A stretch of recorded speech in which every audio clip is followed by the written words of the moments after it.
usihukumu mtu aliyekwisha kusamehewa. Ujumbe huu unatoka katika kile kitabu cha Yohana sura ile ya 8 mstari ule wa kwanza mpaka ule wa 11. Mstari ule wa kwanza mpaka mstari ule wa 11. Tunaona kwa habari ya yule mwanamke ambaye alikutwa akizini, mwanamke yule mzinzi ambaye alikutwa akizini na akapelekwa kwa Yesu ili hukumu iweze kutoka kwa ajili ya kupigwa mawe. Lakini tunaona kwamba baada ya kupelekwa kwa Yesu Kristo, yule mwanamke anapokea hatima njema, anapokea hatima ya kusamehewa. Kila aliyesamehewa huwa amebeba mambo matatu.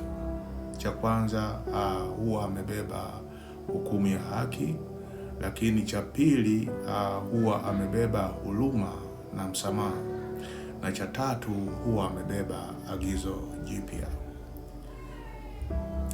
Bwana Yesu asifiwe sana.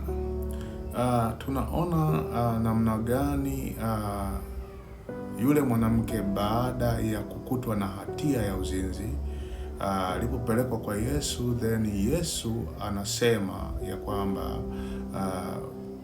yule asiyekuwa na dhambi awe wa kwanza kurusha jiwe.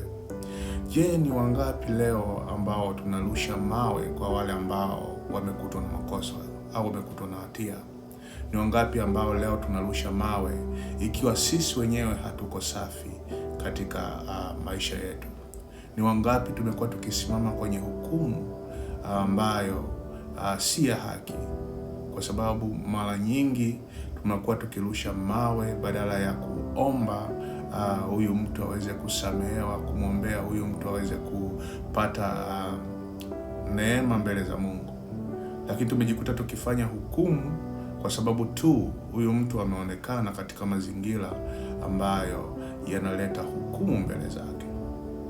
Lakini kwa sababu wengi wanakuwa wakifanya dhambi sirini, ile hukumu ya haki kwao inakuwa haipo, kwa sababu wameficha vitu vyao, havitaki vionekane. Kama jinsi Mafarisayo na waandishi walipofika kwa Yesu, walificha vitu vyao, yale makosa waliokuwa nayo waliyaficha, lakini Bwana akaweza kuyafunua. Namna gani? Aliwaambia kila asiyekuwa na dhambi awe wa kwanza kurusha jiwe. Lakini baada ya kuona kwamba wao wenyewe kila mmoja na dhambi ambayo aliifanya sirini, wakajikuta kila mmoja anapotea, kwa sababu ile hukumu ya haki iliweza kuwa hukumu ndani ya dhamira zao. Kwa hiyo wakajikuta kwamba badala ya kuhukumu wakakimbia. Kwa hiyo mwisho wa siku yule ambaye alikuwa na hukumu ya haki akiwa amebeba msamaha ndani yake na kupokea agizo jipya aliweza kupona. Bwana Yesu asifiwe sana. Kwa hiyo tukiangalia katika ile Yohana 7 na mpaka ile 9, utaona namna gani hukumu ya haki ilivyofanyika. Yule mwanamke anapata hukumu ambayo iliweza kumsaidia kuokoa maisha yake. Lakini ukiangalia ile mstari wa 10 na hadi 11, utaona namna gani yule mtu alivyoweza kupata msamaha kwa kila ambacho amekikosea. Haleluya! Kumbe kuna wakati tunaweza tukawa tumekosea, lakini tukawa tumebeba ndani yetu hukumu ya haki, tumebeba ndani yetu msamaha, tumebeba ndani yetu agizo jipya ambalo linaweza kutusaidia kusonga mbele. Lakini kwa sababu tu mazingira yanayotuzunguka au watu wanaotuzunguka wakaendelea kutuhukumu nje, kwa sababu tu ya makosa tuliyokuwa tumeyafanya. Lakini Yesu anajaribu kutudhihirishia kwamba si vyema kumhukumu kila mtu, Mwingine anahitaji msamaha ili aweze kubadilika.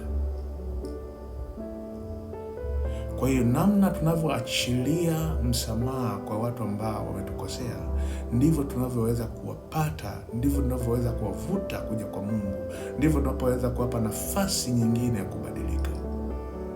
Kwa hiyo nguvu ya msamaha, nguvu ya hukumu ya haki, nguvu ya agizo jipya inamsaidia mtu kubadilika kutoka kwenye mwenendo mmoja kwenda mwenendo mwingine.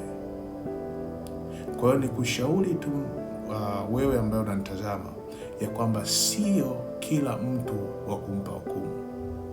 Mwingine anahitaji msamaha ili aweze kuvuka mahali pale ambapo alikuwa amekwama.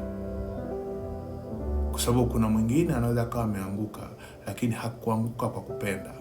Alianguka kwa sababu alivamiwa na adui. Na kwa sababu alianguka kwa sababu alivamiwa na adui, basi mpe nafasi ya msamaha ili aweze kuvuka na kusonga mbele.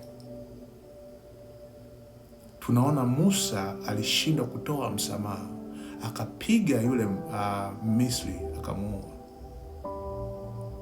Kwa nini? Alifanya hukumu ambayo haikuwa na msamaha ndani yake. Alifanya hukumu isiyokuwa na agizo jipya ndani yake. Alifanya hukumu isiyokuwa na haki mbele zake. Kwa hiyo ilimfanya yule mtu aweze kufa. Yamkini kama angeweza kumpa msamaha na kumpa maelekezo, labda angekuwa amebadilika. Bwana Yesu asifiwe sana. Kwa hiyo tunatakiwa kuangalia maisha yetu, namna tunavyoishi na wengine kama wapendwa, namna tunavyowabeba wengine ili tuweze kuwasogeza karibu kwa Mungu kwa kuwapa msamaha